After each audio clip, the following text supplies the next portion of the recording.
responsibilities in her role. And so I picked up where our admin had left off, and I have been involved in legislative issues and have been parliamentarian and also the chair of staff council several years ago. And I concur with what Alicia said. This is probably the greatest networking opportunity that you'll ever find on campus. You get to meet students, graduate students, faculty, campus administration. You get to talk to people from all of the different departments. You're welcome. It's a wonderful experience. Bye. Great, thanks, Alan. Andres? Hi, everyone. I'm Andres Schemmel. I'm in my first year here with Staff Council. I was an appointed representative last year. And one of the main reasons why I wanted to join Staff Council, as Alicia alluded to earlier, I wanted to be able to connect with other staff that worked on campus that I wouldn't normally get to see on a daily basis or potentially even work with. And I thought this was a great opportunity to be able to do that and kind of network outside of my own area. I'm currently an academic advisor in the mechanical engineering department. And yeah, I mean, another thing that brought my attention to Staff Council, I was aware of all the great things that they were doing in previous years since I've been here. And I found myself, especially over the last year, messaging, some members of Staff Council and, expressing some ideas or feedback that I had regarding some of the things that were happening on campus. And I really appreciated how they took my, they took time to actually listen to me, respond and not ignore me, and really validate my own experiences and thoughts. And the opportunity came for me to be able to join. And I thought it would be a tremendous opportunity, again, to be able to connect and just do the work with all the amazing people that are part of Staff Council. Awesome. And then Lauren, do you want to introduce yourself? Don't want to put you on the spot here, but if you have anything. Oh, that's fine. I'm Lauren Thompson. I'm the Staff Council Administrator. So whenever you have questions and you see that Staff Council email address, that's me responding. But feel free to ask questions. That's what I'm here for. This is my job, so I'm not an elected representative. I'm a neutral entity, and I don't have a vote on the council. So you can bring any questions to me and feel open and comfortable to share in that space. Awesome. Thanks, everyone. Lauren is the reason we get anything done on council. She keeps us all in line. I am going to share my screen here. Give me just a minute. Got to move some things around.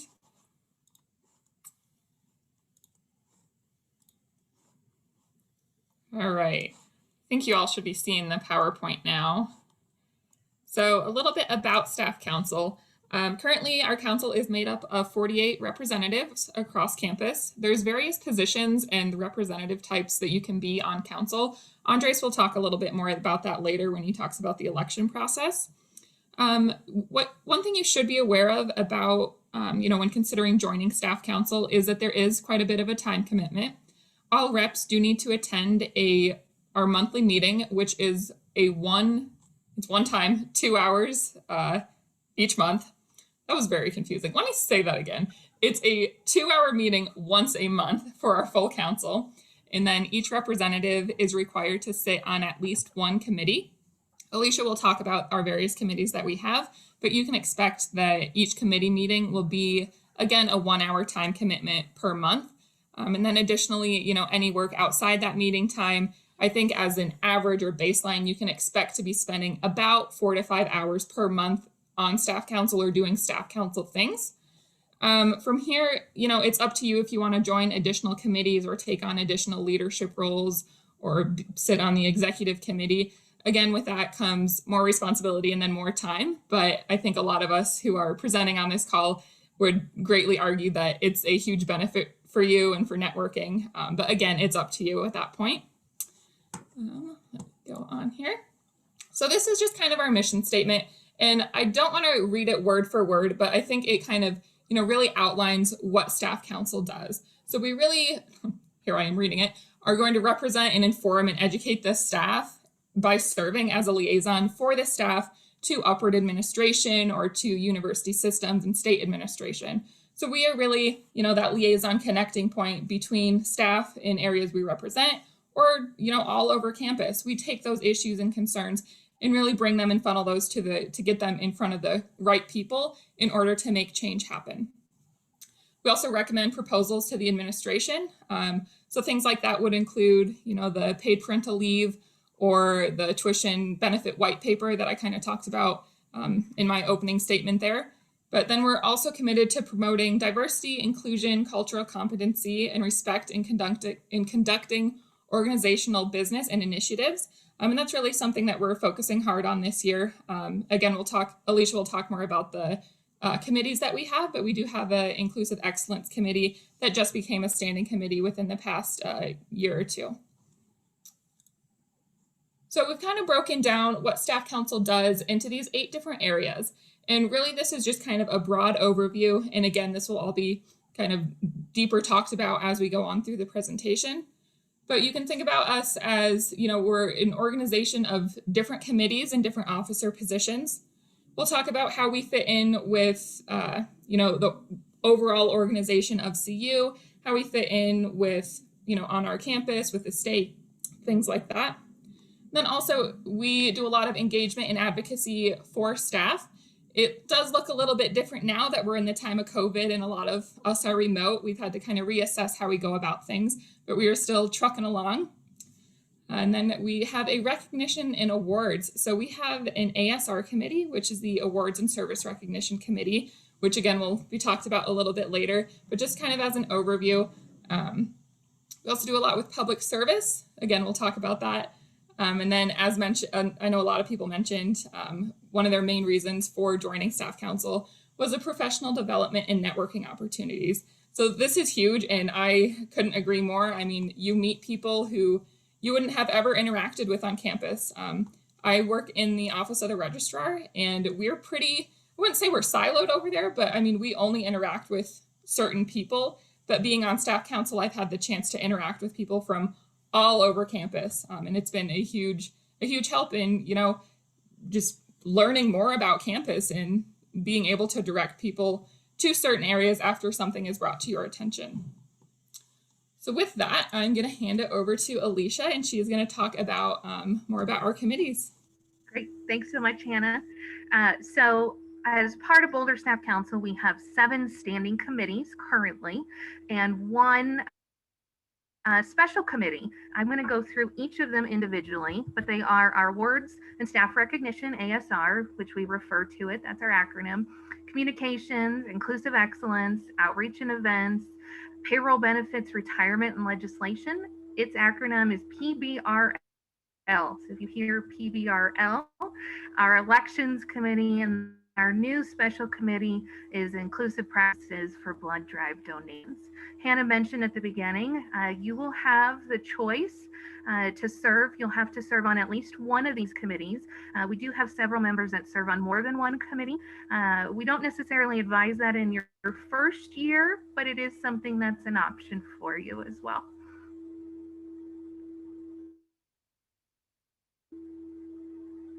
Next slide.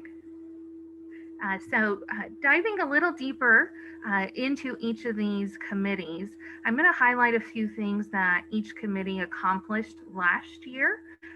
When you join a committee, you will have the opportunity to either join a leadership position or just be a committee member, and you'll have an opportunity to set the direction and the goals for that given year. So your input will really matter.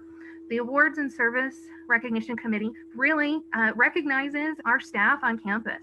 They really hit milestone anniversaries, anything from 5 years to this year. We have a 50-year member on campus that we're recognizing, and all years in between, and really coordinating that in partnership with campus administration, athletics, and other campus entities.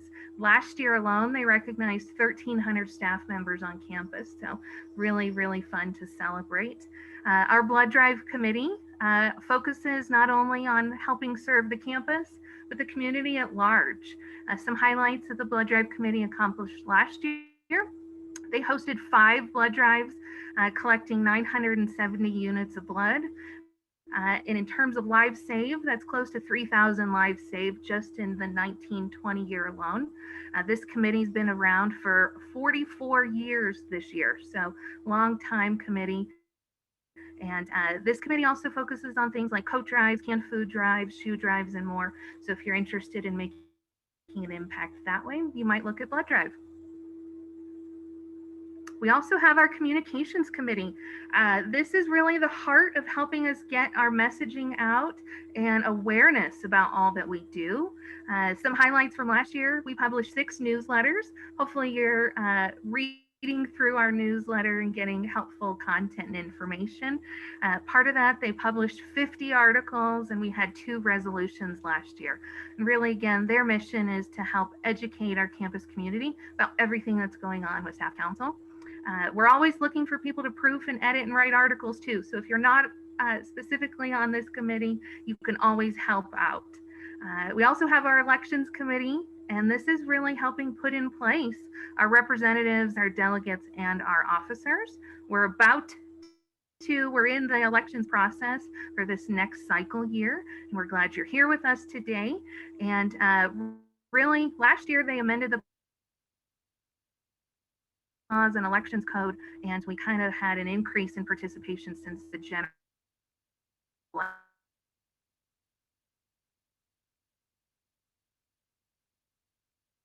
So really good thing. I think we lost you there a little bit, Alicia, at the end. Oh, sorry, it just said internet. Next slide.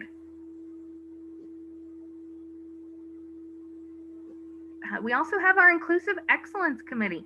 This is our newest standing committee, and they really support our efforts to advance diversity and equity across the campus, and they're vital in that.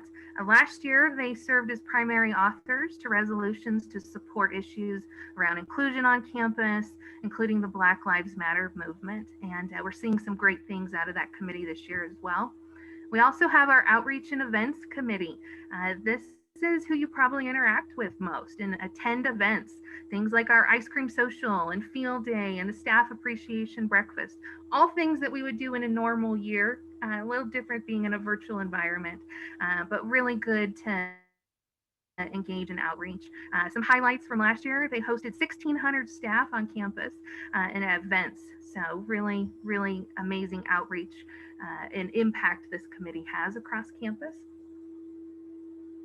And then we've got our PBRL, Payroll Benefits, Retirement, and Legislative Committee. They're really listening to the staff concerns, doing research on anything payroll or benefits related, and advocating on behalf of our staff for a variety of issues. So if you're interested in that, take a look at our PBRL committee. In the 1920 year, here's some highlights. They did an audit of the Pac-12 tuition benefits and how they compare to CU benefits. A staff housing and transportation survey. They partnered with OCG to host a flexible work arrangement speaker series as well. And then newly appointed is a special committee. Special committees evolve on an as-needed basis.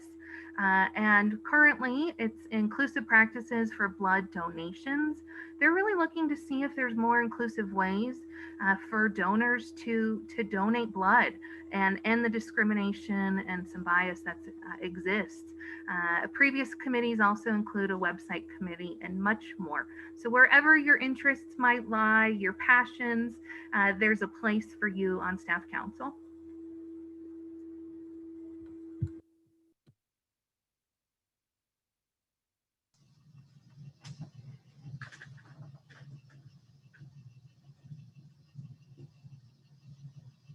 All right. So the way that Staff Council is structured is we have an officer base. Most councils at the university level, whether it be our specific council here in Boulder or the Systems Council, UCSC, or the Colorado Springs, Denver, or Systems Council have a chair. We're fortunate to have 3. So we have tri-chairs. We have Chris, Dylan, and Shelby. We have our vice chair, Hannah, our secretary, Elise, our treasurer, Jackie, and Barry is our parliamentarian. Each one of these roles, I'll talk about the committee responsibilities that they function within, but this is the nucleus of what we call on our council the executive committee. The executive committee also includes the chairs of each one of the committees that Alicia just went over with you, PBRL, communications, etc. The chair's responsibility is to kind of help focus the direction of how the meetings are set up with Lauren. Lauren then puts a packet together as the admin to send out for everybody. Each one of them have broken out their roles to attend meetings of some of the shared governance committees that we participate in, and I'll touch base on those or with those in the next slide.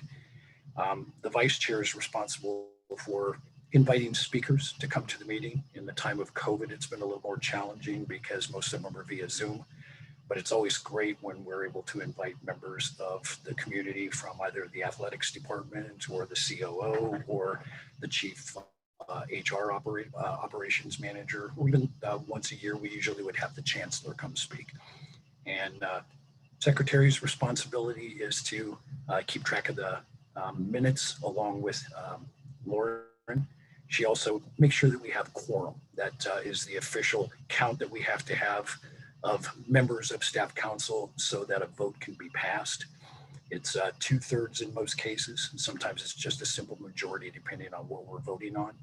And the parliamentarian's responsibility is to make sure that we stick within those guidelines. And also if we have a debate concerning a resolution or anything that we're working on, that the parliamentarian will dictate the rules for that, such as a time constraint by which discussions can happen before we then go back and vote on things in the sequence by which they were actually put out there for discussion. And then finally, our treasurer, Jackie, he's responsible for keeping track of all of the expenditures that each one of the committees submit for the events and functions that they are responsible for. And then he reports to the executive committee once a month and then provides that same report to the full council once a month as well. So let's go ahead and move to the next slide.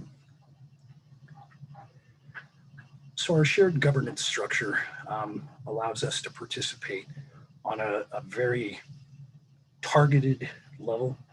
And I'm going to go through each one of these starting at the top. So UCSC is the University Staff Council. Now that's made up of one elected member, in most cases 2 or 3, from each one of the individual councils. And they represent the Boulder Council, Colorado Springs Council, Systems Council, and the Anschutz Denver Councils. And then most of the campuses also provide an alternate. So for our UCSC group, I'm on the UCSC Council, Ron Richter, Mignon Macias, and Josh Turnquist. I'm the parliamentarian at the UCSC level.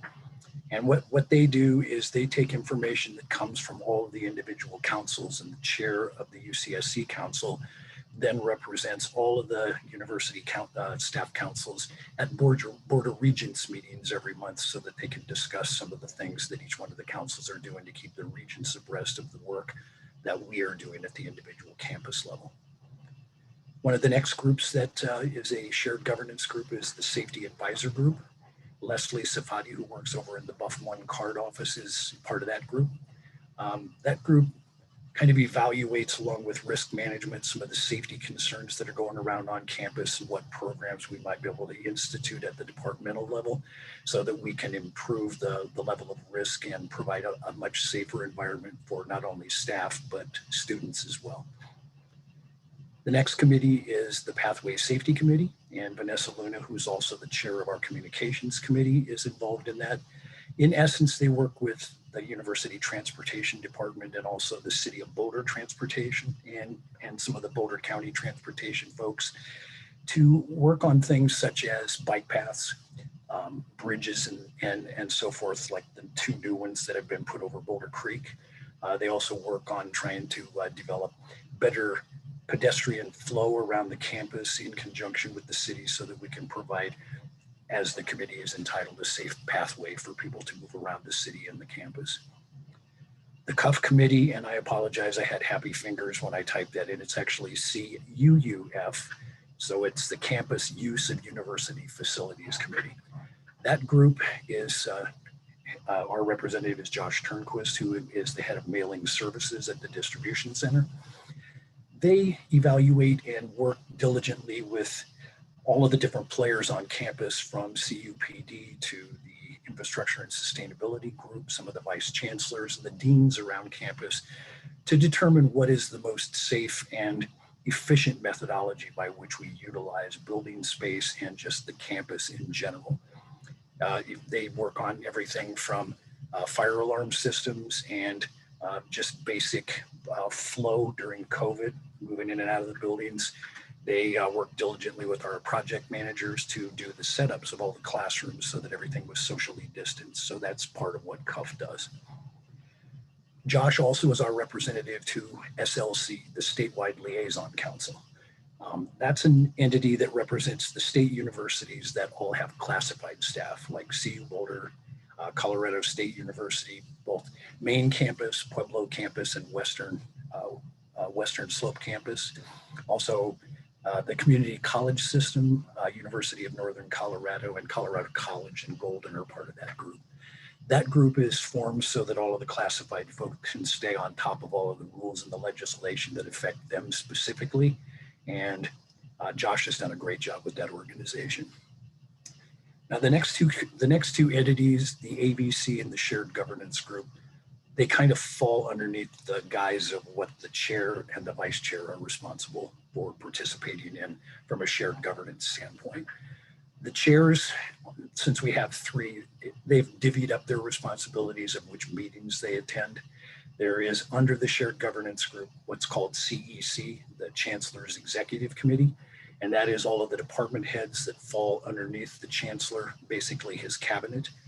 The AVC is another group that one or all of them might attend, and that's the group of associate vice chancellors that are in charge of the individual departments around campus, such as Registrar's Office, Odyssey, Discrimination and Harassment Office. I think, what's it called? I never remember the name of it. It's a big, long word. Anyway, those are entities by which our staff council is represented at the administrative level, and we get to offer insights, resolutions, our thoughts around issues such as the events around Professor Eastman and some of the things that have been going on around that, the renaming of the buildings that are going to be going on campus that surround the wonderful art piece that's over near the 120-year-old temporary building number 1 that will finally get a name. And then finally, another group that falls underneath this umbrella of shared governance groups that our staff council provides representatives to is the BFA. That's the Boulder Faculty Assembly. Now that's the campus level. Each campus has their own faculty assembly group, and they report through a lady named Joanne Addison, who then reports to us at the UCSC level and works with our chair, Ryan Untz, who basically communicates and works with her so that they work together conjointly to make sure that faculty and staff are speaking with one voice. As you can see there off to the left, there are 4 committees right now, or 4 shared governance groups right now that we do not have representatives on at the present time. The first being the Diversity Summit Planning Committee, CU Student Government, the Graduate and Professional Student Government Group, and the Mission Working Group that's planning the reaccreditation process for CU. So, or for the Boulder campus, excuse me. So that gives you a general overview of the areas by which you can participate above and beyond just being on a regular committee, that you can extend your tentacles out into one of these groups as well, so that you get a better opportunity, as all of us have stipulated on the front end as we did our introductions, to be able to network and get a better sense and feel of how the university operates on a day-to-day basis and how we can take that information back and present it to you, the staff.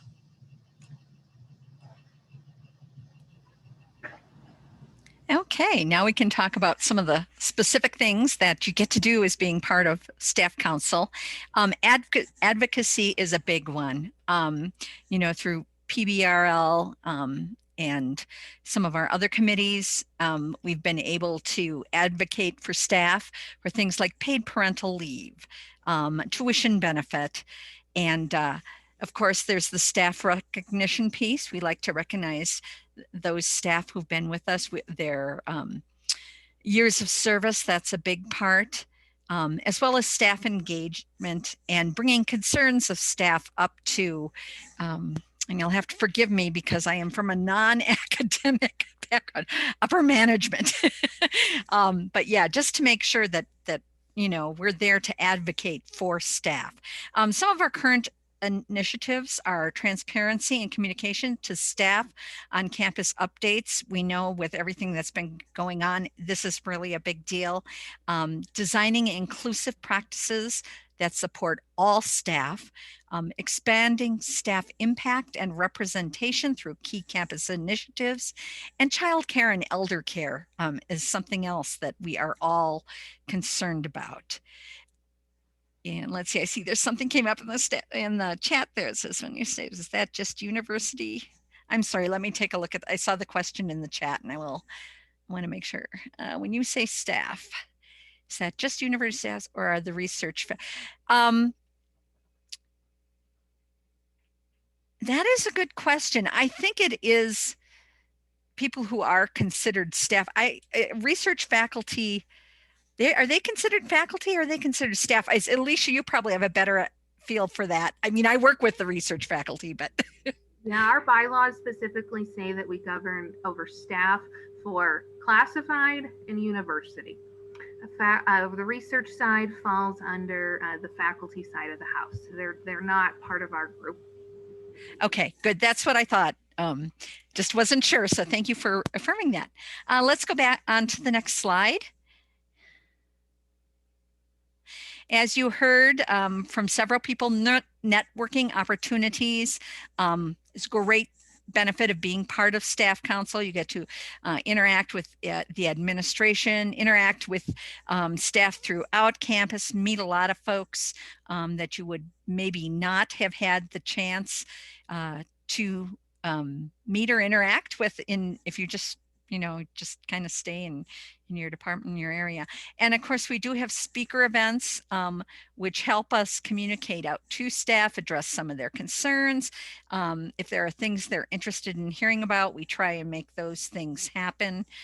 So yeah, networking is really a big part of it. As being part of staff council, you are encouraged to attend regent meetings, interact in forum settings with university leadership, and work to have a voice at the table for our staff. And we can go to the next slide. And engagement. I am on the outreach and events committee, and this is our primary focus. And traditionally in the past, we've had 3 big events: the ice cream social in the fall, the staff appreciation breakfast in December, and then the field day in the June time frame. With the advent of COVID-19, things have really looked different this year. It's been a real challenge, but we have been trying to engage with staff in various virtual ways, through online game nights, through putting out a cookbook for staff by staff. And we did have a really fun newsletter at the beginning of the summer that was dedicated really to engage staff and meet up in the virtual environment. So this is really both a challenging and important part of staff council this year.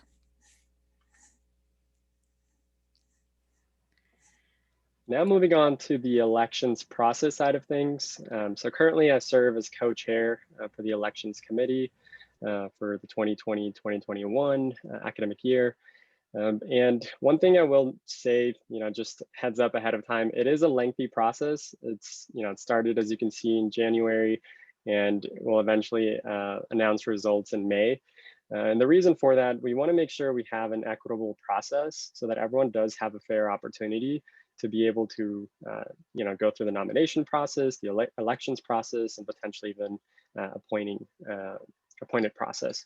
So starting in January 12th, that's when we looked at the vacancies and determined how many potential seats were going to be taking place. And we kind of just reached out to current representatives whose terms were ending on June 30th, just to give them a heads up. Now, one thing that you've all probably have already seen or may have seen at some point, on January 19th, I believe, is when we sent out our newsletter. And we talked a little bit there about call for nominations, which actually take place officially from February 2nd through February 12th. However, the link was listed in that newsletter, so you were able to self-nominate or nominate somebody that you believe would be a good fit for staff council. But yeah, we do encourage everyone to run and to nominate yourselves or somebody else if you feel like this would be a great opportunity for you or somebody that you know. So anyway, so from February 2nd through the 12th, that's really the most important deadlines or dates to remember at this time. So here in about a week, or actually a little bit less than a week, we'll send out an email on February 2nd to all staff on campus, letting them know call for nominations is officially open. Once we determined all the nominees, then the elections committee gets together and then starts reviewing who all the nominees were. And then we send them all out an email, just making sure that they are willing and able to run and serve on staff council. And we do that between February 15th through the 19th. And then ultimately from February 22nd through the 26th, that's when we have our ballots are created and we're able to confirm that all areas and the Qualtrics requirements, everything's complete, ready to go. So this is all an online process. So it's all done through surveys using Qualtrics. So everything is online. Then once we're able to determine who is able to run, willing and able to run for a position, then they're part of the voting process. And voting begins on March 2nd, and it goes all the way through March 23rd. So candidates are loaded into the ballot. We customize ballot links that are created and emailed to all staff. And recusal period also begins. So hopefully we keep things as fair as possible by doing that. And then on March 26th, once we closed our voting and we verified, elections, the active ballot results are verified officially on March 26th. And at that point, we have a good sense, at least the elections committee, of who was nominated, who was elected for each position. And if anyone who's currently a member of or representative within the elections committee who is, running for a position, again, that's where the recusal part comes in. So then they do step away, and only the people that are not actually running for a representative position are in those meetings, verifying results and all of that. A few dates just wanted to mention. On April 14th, so the elections committee will announce voting results to the full council for ratification. And that's also around the same time that the full council will hopefully ratify all representatives. And I know the date's not listed on this timeline, but just FYI, middle of April or so, we'll hopefully have the full council ratify our representatives. And then we'll send out an email as well with confirming any willingness and ability of the elected and appointed representatives to serve on staff council. And sometime in mid-May is when we'll actually announce the election results to the entire campus. So there'll be an email sent out around that time. And then the term will begin on July 1st. So again, this whole process, it's something that's been in the works for a while now. We always do the elections in the spring semester, and the new terms always begin July 1st of that year. The next slide. Thank you. And to be more specific with the election process and what kind of representatives or positions are available. So we have elected area representatives. So they serve 3-year terms. So people that are currently elective area representatives ran for a specific area and they were elected by popular vote or right of first refusal. And they work with other representatives from that particular area. So we actually have 9 areas overall and 3 representatives per area. So that gives us 27 elected area representatives overall. Then we also have elected at-large representatives. So they also serve a 3-year term. Folks that are currently elected at-large representatives ran for an at-large position and were elected by popular vote as well, or by right of first refusal. And they also work with each other, with other at-large representatives to help the whole campus. The main difference with the area representatives and the at-large representatives, areas are very specific to a specific area on campus. It's not necessarily one program or one office is one area. It's multiple offices or programs or groups, right, that are in similar spaces. They represent one area, whereas at-large representatives, they don't necessarily represent one specific area. They could help out anyone on campus, essentially.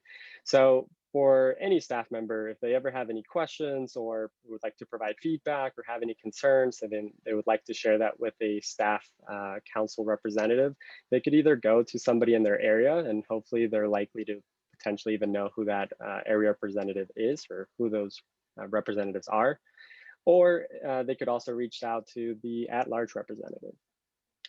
We also have appointed at-large representatives. So these are 1-year terms. They're appointed by staff council representatives.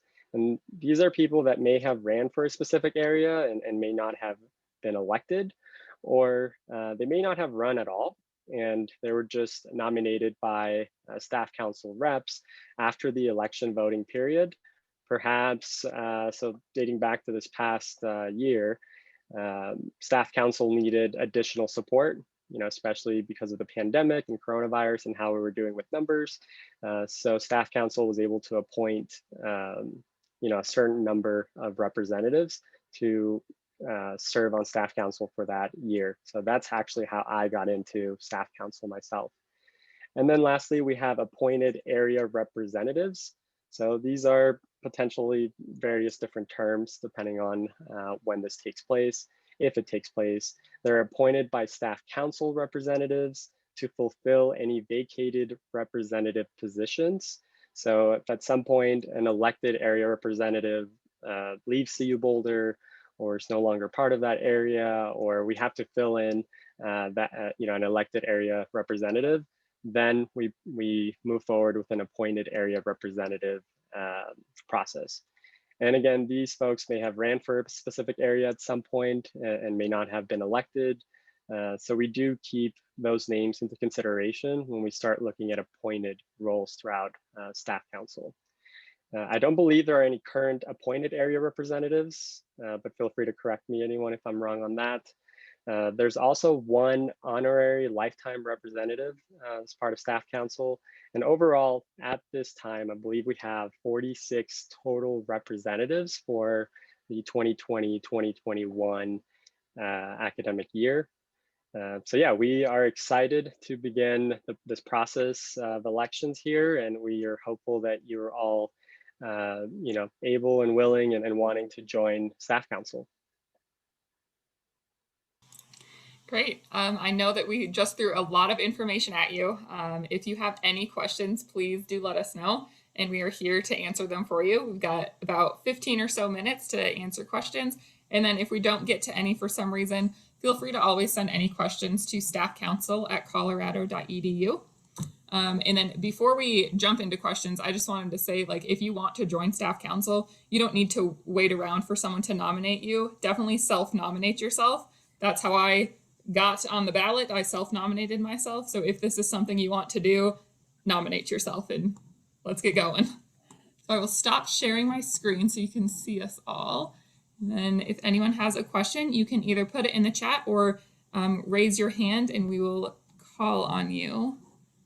Where is my button here?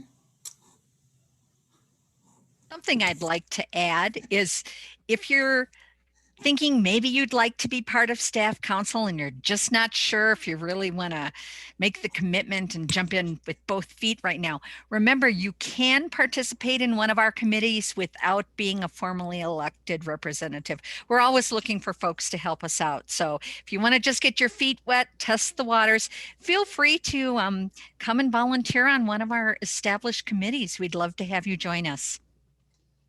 Just a follow-up to that as well. All staff council meetings are open to any staff member that would like to attend just to see how we do business. So check the staff council website, check when the next meeting is, and feel free to join us and see what we do.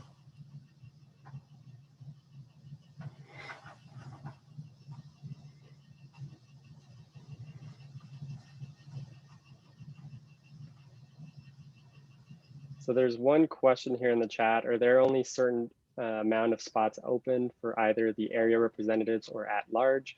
So since we do have 9 areas, one member from each area, their term ends on June 30th. So you can run for your specific area.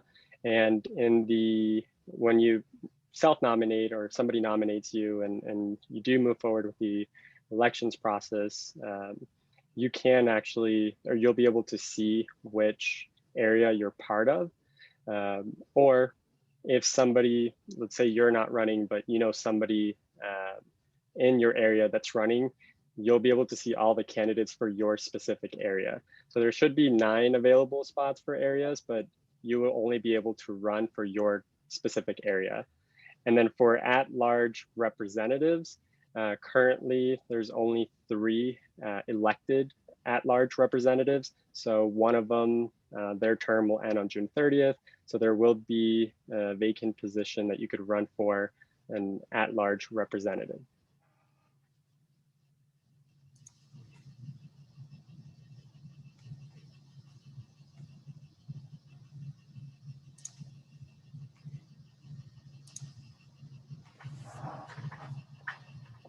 And something else I just wanted to add, just to reiterate the dates here, some from February 2nd through the 12th, we'll have the process open for nominations. So don't feel like you have to do it today if that's something you're kind of on the fence on. You know, take some time, think about it. Feel free to reach out to any of us if you'd like to learn a little bit more, maybe go into more specifics about what we do. But again, don't feel pressured into having to do it today if that's something you're interested in. We have plenty of time, but just keep February 12th in mind, since that is the deadline to nominate yourself or somebody else.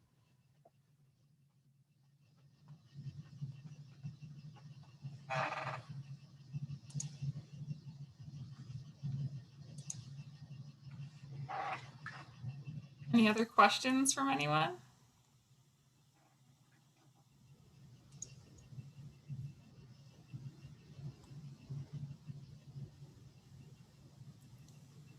All right.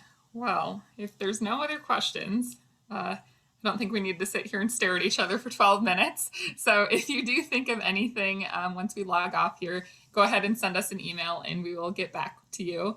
Again, thank you all for joining us. We hope it was informational and we hope to see you on the future Staff Council. All right. Bye, everyone. Bye, everyone. Take care. Thank you.